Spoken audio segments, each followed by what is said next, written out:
Hello, I'm Steve. Welcome to the Patio Heat channel, where we provide visual concepts of infrared heating as well as tips for outdoor comfort. Send your request into designs@patioheat.com for your personalized recommendation. Our one-on-one customer support helps you make the best decision for your application. We strive to earn your business. Visit our patioheat.com website for sales and more information. Now let's get heating. All right, we have this residential patio deck here, and it has a wooden structure above. So let's go ahead and look at the overall dimensions. Now, the dimensions of the entire structure wasn't given to me, and that's okay. They are only interested in heating up this one section of the patio, so we're going to go ahead and look at the heights basically, and some of the other smaller dimensions that we need to know. So height that we have here at the bottom edge of these cross beams that go over here, I have at 7 foot 7.5. And then the height of the beam itself is 5.75 inch. And then the section that they're looking for to heat is roughly about a 10-foot section here, I believe. And then we have 11-foot section here. So actually they stated that was 11 foot that they're trying to heat up. So let's go ahead and look at what kind of options that we might have. So go ahead and turn this off, and one option that we have would be to utilize the slimline units. These are slimline 4,000 watt units. A 4,000 watt unit at this elevation may require this again. This is 7 foot in a 7 foot 7.5. Let's look at the height of the heater itself when it's at this elevation here. So the height of the heater itself off the finished floor is 6 foot 10. That's the heaters are mounted on the bottom edge of the beams here, and at this elevation you probably want a control system on the heater because it's going to be too hot at sometimes the year, and then others you might want it a little bit hotter. So I would say the 3,000 watt would probably be too cold, but maybe a 3,000 watt would be the better option if you're not going to go with a control system on an application like this. Let's go ahead and look at the footprint of heat. So footprint of heat, you can see that we're heating up a good majority of this section here. We have a lot of overlapping here, so we could possibly move one of the heaters over. Now I have this particular unit at the very edge here, and one thing that is kind of important to note, and I should probably throw this measurement on here as well, is the height of this section over here. I have it at 7 foot 1. If it's any lower than that, this might be an issue, so we want to make sure that we are at a minimum of this 6 foot 10 to the bottom edge here. Otherwise, we need to make sure that we are meeting the clearances below the heater, and you can see here the clearance below the heater from the edge of the heater is 18 inches out, and above the heater is 6 inches.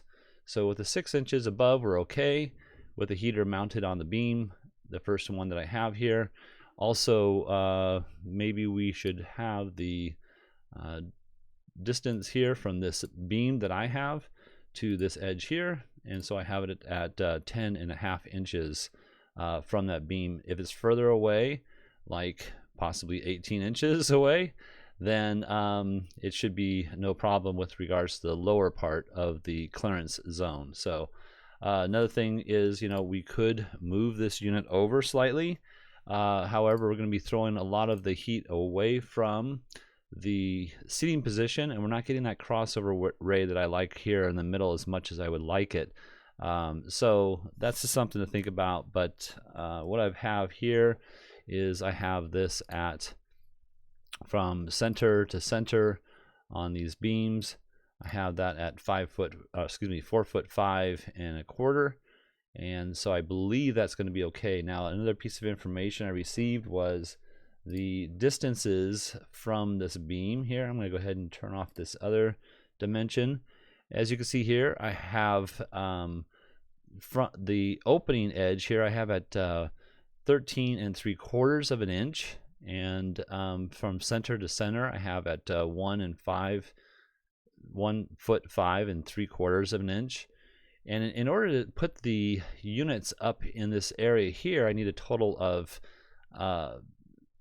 16 3/4 of an inch of an opening. So I'm going to talk about that here in just 1 minute. But in any case, let's go ahead and turn that off for right now.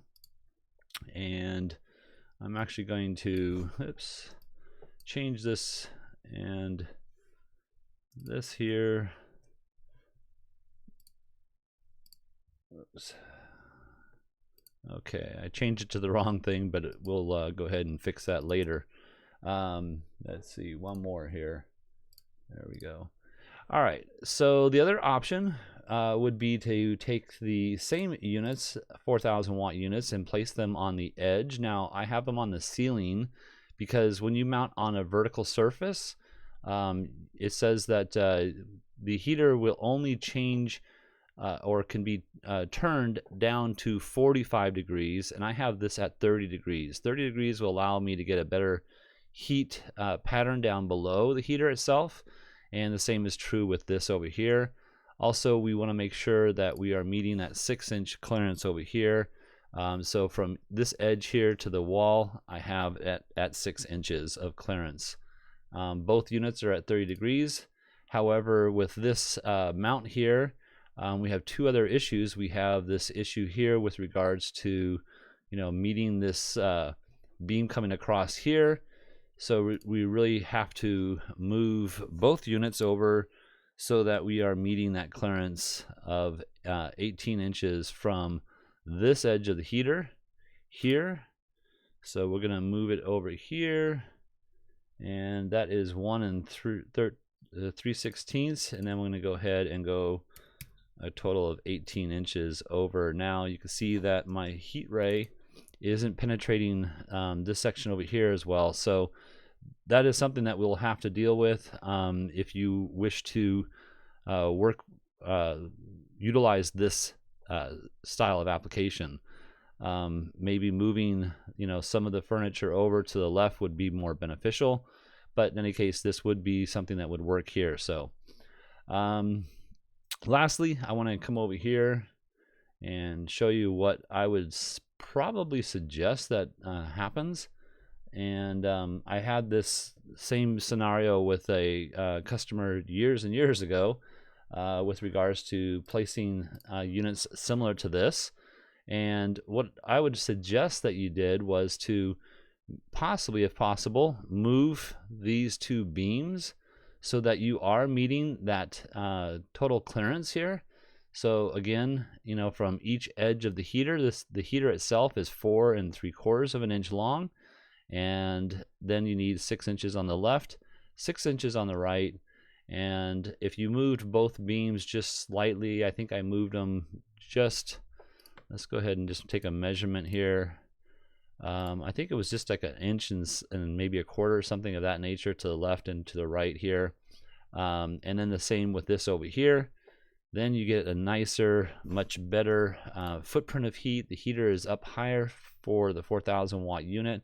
We are very close to this edge over here, so that does matter, how far from this edge the center of the heater is.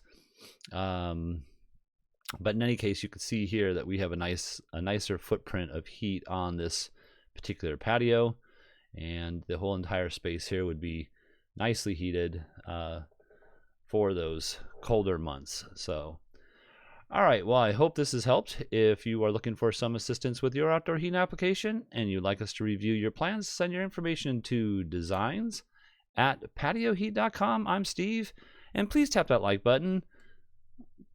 We don't advertise, not monetize. YouTube is not supporting our channel unless we receive a thumbs up from our viewers, and we really appreciate that. And quite honestly, that's how most of you find our channel, is by others appreciating our channel. Thank you. Have an excellent day.